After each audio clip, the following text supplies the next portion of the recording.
everybody, and a special good morning welcome to our wonderful 50 or so BIC youth ambassadors and youth advisory group members in the room. Thank you for being here today. Woo.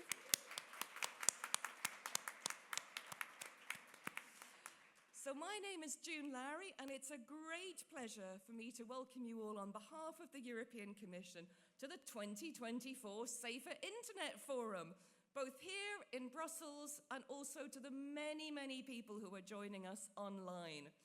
It's going to be a great day. We just celebrated yesterday 35 years of the UN Convention on the Rights of the Child, and today's a chance to look at everything that's been achieved in the last 5 years under this dynamic commission and to look forward to what comes next. So the last 12 months have gone by very quickly, and a lot has happened in the world of online safety. Obligations for the first set of very large online platforms, this is our jargon, apologies. Those designated on very big platforms under the Digital Services Act, they now have to play the game. They have to meet the obligations of the Digital Services Act. And a lot has changed in that short time. Many of us are becoming more familiar with the Digital Services Coordinators, some of whom are also joining us, and a warm welcome to them. They are the people in the member states who are responsible for making sure those obligations are met at national state level for the ones who aren't the very large platforms.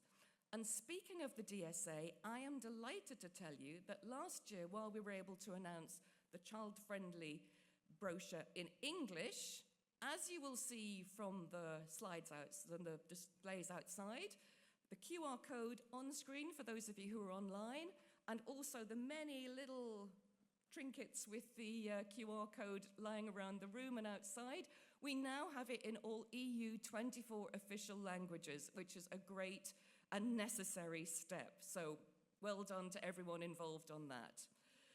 Now, as we know, things are not standing still. In Europe, several countries have banned or have recommended a ban on the use of smartphones in schools at all levels. And only today, the Australian government is debating new legislation to ban outright under 16s from using social media platforms. And for the next European Commission, one priority action we've already announced is that there will be EU-wide inquiry on the impact of social media on mental health, not only for the under-18s, but for everyone. Now, this year's SIF, in that context, explores the themes of inappropriate content, online bullying, all those harms that our young people can be exposed to, and it considers how we can protect and empower them. There'll be lots of opportunities today to discuss ideas and all different aspects of this. Today and throughout the day, inspired by the fantastic speakers we've got lined up for us, who will challenge us to think creatively about solutions. So I'm going to just hand over to Carl, who's going to introduce the logistics of the day. Thank you very much, June. Thank you. And good morning, everybody, and welcome from me. It's so lovely to see all of you here in the room. And just a couple of little stats to sort of start us off. Over 200 of you here on site, which is amazing, and over 450 who registered to join with us online, and you're all really welcome. So just as June said, a couple of logistic things. Please do have a look at the meeting booklet. They aren't physical booklets. They are virtual booklets on your badge, which is being shown to you by June. There is a URL there, and on the meeting booklet, there's a lot of information about the various sessions throughout the day, but also information about speakers and panelists and their bios, which speak for themselves. For those people who are following online, you'll see that there's closed captioning available, and the link to follow that is going to be shared with you in the chat. For those of you on site, most of you have a white lanyard. Those people who have a blue lanyard, they are staff members, and they can attend to your every need. So if there's anything that you need, if you're not sure where you're supposed to be, please look for one of the people with the blue lanyards, and they will direct you to where you need to go to. I also want to point out that we have a graphic illustrator with us here in the room. Sylvia is down at the back there. She's waving at you all now. Hi, Sylvia. Great that you can be with us.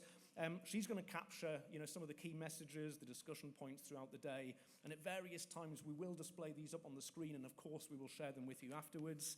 There's going to be plenty of opportunities for people here in the room to ask questions of the speakers and the panelists. But we'd also encourage the people who are online with us to use the chat facility to do the same and ask questions, share their thoughts and experiences and comments. Now, the good news is that you're not going to really hear much more from me for the rest of the day. Those of you who've taken part in SIF over the last few years know that it is very much a youth-led event, as June has already said. That's very much the case this year. We've got a youth advisory group comprised of 6 amazing young people who've played a really integral role in the planning and the preparation of the event.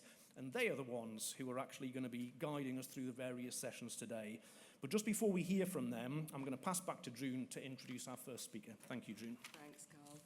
So with no further ado, it's my great honour and pleasure to welcome to the stage a lady who previously served as the European Commissioner for Justice, Consumers and Gender Equality, and who has tirelessly championed children's rights in Europe for the last 5 years as the European Commission's Vice President for Values and Transparency. Would you please give a very warm welcome to Vice President Věra Jourová.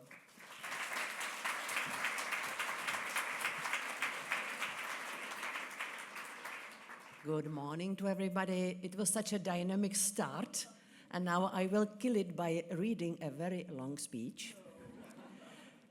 I read some survey that the young people are only able to concentrate on something less than 5 minutes. How many? What? 10. I need your 10 minutes of your attention. Maybe even more. Sorry.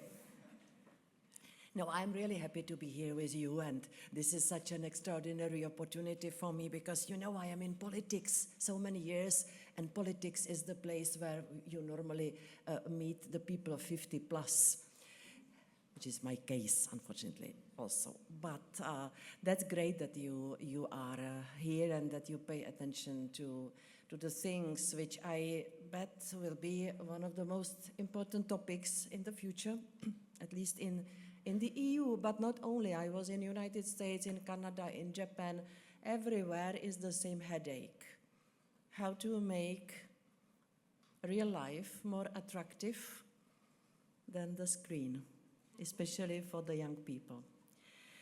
And I worked in the Commission on 10 years already, and the first 5 years were about the protection of privacy. So we had GDPR, and we tried to apply GDPR in real life so that you have your privacy really well protected. Then the second mandate, five years, it was about security and safety of internet. And it was about hate speech, disinformation, different kinds of hidden manipulation. And we worked hard on that, and Judy mentioned the Digital Services Act. There is a special attention given to the young generation and protection of minors. But I think now we see that it's not enough. And we have to do more. So I predict in the next 5 years, there will be a lot of effort to strengthen the protection of minors and young people online. It will be you who should be consulted and say how you want it, how it's feasible, because the politicians sometimes have good intentions. I don't want to say that which paved the way to hell, but good intentions which are sometimes not fitting with the real problem. I have a grandson who is almost 12 years old. And when I come to see him, it's very rare because he lives in Czechia. I have a hell of a lot of difficult work to get him out of the rabbit hole. He's so much concentrated on the display. Even when his granny comes, it's not the reason for him. And I spoke to many young people and children about how they feel in this world. And I am sometimes not so surprised that they are hiding or escaping into this world because there is too much misery in current world. We went through the pandemic. Now we have wars around us. There is a lot of economic uncertainty. Maybe your parents also don't have good mood because of the situation. The atmosphere in the family is also maybe affected by what's happening. So in spite of that, ladies and gentlemen, I have a great message for you. It's not that bad, and real life is worth living. So go out of the place where you only share your time with the cold screen. We should not blame for everything the online world, because I already mentioned the regulation we have in the EU, which tries to protect the young people against the threats stemming from the online and from the world of technologies. With all due respect to engineers, I don't believe for a second that they are capable by themselves of fixing the pandemic or mental health. So we have all to do something. But at the same time, we have to face the fact that technologies and the big business, big tech, is driving you into the situation when you spend more time online, and this is not okay. I personally had several interesting discussions with the CEO, with the manager of TikTok, Mr. Cho. It was twice in Brussels, once in Silicon Valley last time. And in Brussels, some time ago, I was telling him, could you please do more? Not to keep the children and the young people there 6 or 7 hours a day, and to give them, may I say it, instruction, switch it off and go out. Of course, it goes against his business, what I wanted from him. Yeah? He needs to keep you as long as possible in the system. But he promised to do more. And I asked him, could you please do more against the cyberbullying and against the advices how to commit a suicide and advice of how to be as slim as, give me somebody slim now. In my young times, it was Twiggy, no? Okay, somebody slim. And he promised to me, yes, we have to do more, not just to protect children against the child pornography and sexual predators, because online space is the paradise for them. They have a highway there, and it's the most heavy crime. It's disgusting. So we also have to react from the perspective of criminal justice. But there were a lot of promises. This year in Silicon Valley, I told him, look, I still have concerns about how the individual children and young people are affected by those things I just mentioned, bullying and dangerous advices, how to live and how to get slimmer. But I have now concerns about the whole generation. Because in Europe, and we had elections, there were very many first-time voters. They are telling me, most of them, and I read it from different surveys, that most of them have TikTok as the only one source of information. Hey, is it true? Is it true? Please find something else to at least check what you see on TikTok. Use diversity of sources, because if you only are dependent on one source of information, you are so easy victims and targets of manipulation. And especially before elections, we saw it in the EU. TikTok and YouTube were chosen by Russia to manipulate our voting preferences.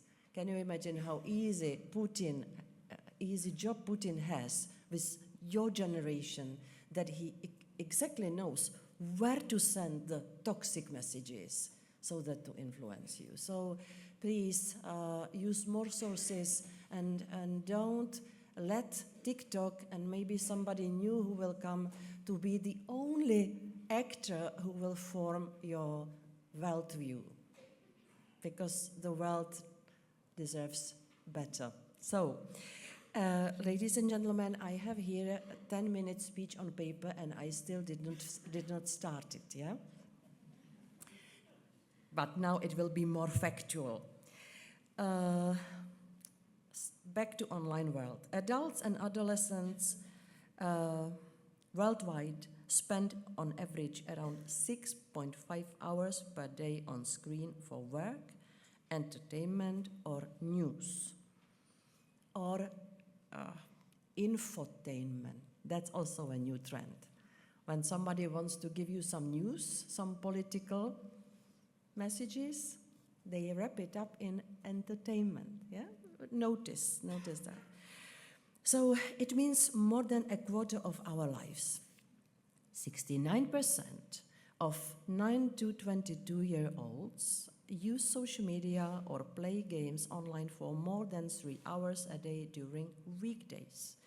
And this is a challenge, and it might interfere with their sleep, their school performance, societal relations and interactions, and with their overall mental health. The World Health Organization claims then that 12% of adolescents are at risk of problematic gaming. And I fear that we will see more research I would like to see more serious research to give us more data about the influence of the stay in the digital world on mental health.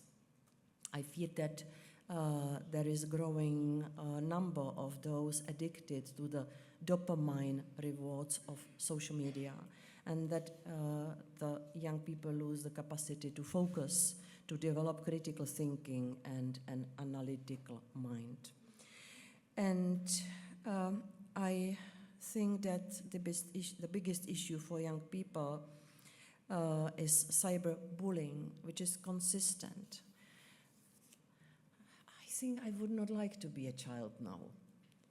Honestly, I was a little girl, a bit fat, not much, chubby, yeah? And there was so much bullying and harassment at school. But I knew that I will come home and I will close the door, and my mother will tell me, "Hey, Věruška, yeah, you are a bit fat, but you are so clever, you will have a good career." She was right. But now you see, there is no escape. No escape. So I think that there is also a lot of calls in all we speak here for the parents and for the teachers. Yeah? The escape is necessary. I will shorten it now because I think the comment about my good career is the peak of my speech. No, I want to say that in the EU, I think that we did a lot to create good digital space or safe digital space for adults, for children. We have the GDPR, which was not easy to introduce. There were a lot of skeptics, and then I traveled around the globe to sell the GDPR as a good idea. I was selling it to America, to Japan, to South Korea. I tried to convince India to introduce these rules to protect privacy. We spoke about already Digital Services Act. There are important things, and if you do not use your rights and your protections, which are in the legislation, there will be half success, yeah? Because the Digital Services Act gives the Commission, which I still represent, the very strong possibility and obligation even to keep under control big tech. So all those who have 45 million and more users a month, so the biggest ones. What they need to do to empower children online. It means they need to give them information in a way that the young minds can easily understand. For example, on terms and conditions, what is allowed and what is not on the service. Or on recommender systems, why are they seeing certain types of content? This is essential so that kids themselves can have the choice of getting out of rabbit holes. To say, I don't want it, I want something else, maybe something real. I fell in love with a real girl, so I go to meet her. Love is also a good attraction, isn't it? Remember that. What the digital bosses have to guarantee? They have to protect children more. They cannot exploit their vulnerable minds by serving them micro-targeted ads based on profiling. This is prohibited in the EU. By the way, no, I will not prolong it. I wanted to use some example, but the companies, the big tech, need to design the entire service in a way that does not harm children's rights, their privacy, and their mental and physical health. We are not telling them how to do it, but we are telling them you must do it your way, and we will check it. So that's a strong position we have now. And the platforms must, for instance, provide reporting tools that are easy to find and to use for flagging inappropriate content or behavior, including cyberbullying. We are discussing about the risks, and we have a categorization. Content risk, such as exposure to harmful content. Contact risks, like cyberbullying or grooming. Conduct risks, where minors might engage in risky or harmful behavior. Contract risks as consumers, and cross-cutting risks such as those arising from generative AI.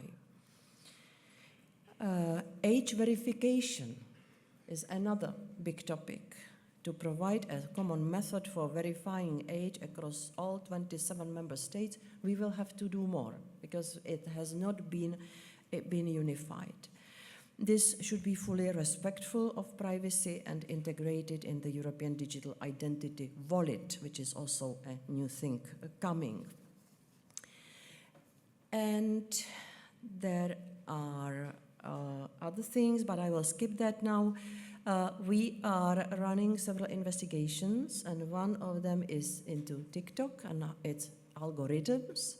So TikTok has a chance to defend his system, and we already achieved some success that they stopped using the TikTok Lite, I think. It was in Spain and Italy, and it was exactly the system which purpose was to keep the children as long as possible in the system. It's not only legislation. If you want to know more about the protection of children online, please pay attention to the Better Internet for Children strategy. We have safer internet centers with more than 20 years of experience on the ground that reach over 30 million citizens every year, including by direct contact with children of all ages. And this is useful, and I think that it should grow, because more and more we see people in need of advice or some support. When I speak to teachers, they are really frustrated. They say to me, we don't have the right to look into what the children are scrolling or what they are doing online. We don't have the right to do it. And when we ask the parents to do it, the parents say, we don't have time, we don't understand it, or we don't care. Of course not all. But that's what I mean by we have neglected something crucial. Because as I said at the beginning, the children are now living in a high level of anxiety and uncertainty, and so they should be given support, and they should be paid attention to, not through some kind of patronizing or mentoring. I know you don't like it, but just to have people around who are sending the young people, the children, the message, you are not alone. You can get support, help, and you can have better future than us, the parents. Yeah, there are good messages, not lying, not drawing the rosy picture, but good messages to get the children and young people out of the mental uncertainty and the misery of the soul. So, dear young friends, ladies and gentlemen, this is from my side. Watch the space, what the new Commission will be doing in the new EU, because we are finishing now the mandate. There will be new Commission next, I hope, my God, next month. Will there be some good news? Fingers crossed. Because I am already sitting on my suitcases since the mid of August. And I will be watching the space because, as I told you, I worked on privacy, on security, on legality of internet content, and I had all the time the feeling that we are neglecting something, that we oversaw something absolutely crucial, and it's the better protection of children and minors online. Good luck in everything you do. Live your nice real lives, and what else? You will have good future in Europe. Europe is a good address, the best address. Thank you.